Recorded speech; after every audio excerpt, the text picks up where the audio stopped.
Hello, my name is Mike Brown, and this is my introduction video for ACTE 625. So first we'll start with a little bit of personal information about me. I am married for 10 years to my beautiful wife, Amber. And those of you that teach at the elementary level, you may think that Amber Brown is a crayon. However, this Amber Brown is a physician assistant. I also have two little kiddos. I have 7-year-old twins. My little boy is Nolan, and my little girl is Morgan. I am originally from Coatesville, which is about 45 minutes east of here. It's a suburb of Philadelphia. I grew up in a suburban area, but I did go to a very urban district, which has definitely helped me in my educational career. As far as my employment goes, I am employed by Penn Manor School District at Manor Middle School. I'm an 8th grade science teacher. This is actually my 13th year here at the end of it at Penn Manor. I've spent all 13 years in the same classroom, which is pretty awesome, and I've really enjoyed my time. My education, I do have a bachelor's degree in biology and secondary education.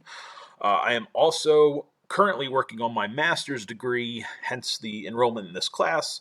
And I do believe, one more class after this one, and then my capstone course for my master's degree to be complete.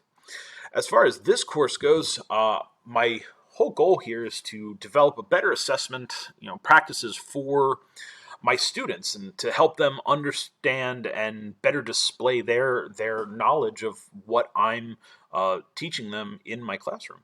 I also want to learn some more efficient and effective ways to help my students better understand my curriculum and being able to look at the information, the data I can collect from those assessments and put it to use as to how I can help my students develop a better understanding of what's going on in 8th grade science.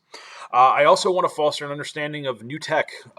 There's stuff changing all the time. There's always something new coming out. So my goal is to hopefully get some new information that I can utilize in my class and move forward from there. I do look forward to working with all of you, and it's nice to meet you digitally, at least online, and we'll hopefully have a great time in this class. Thank you, guys.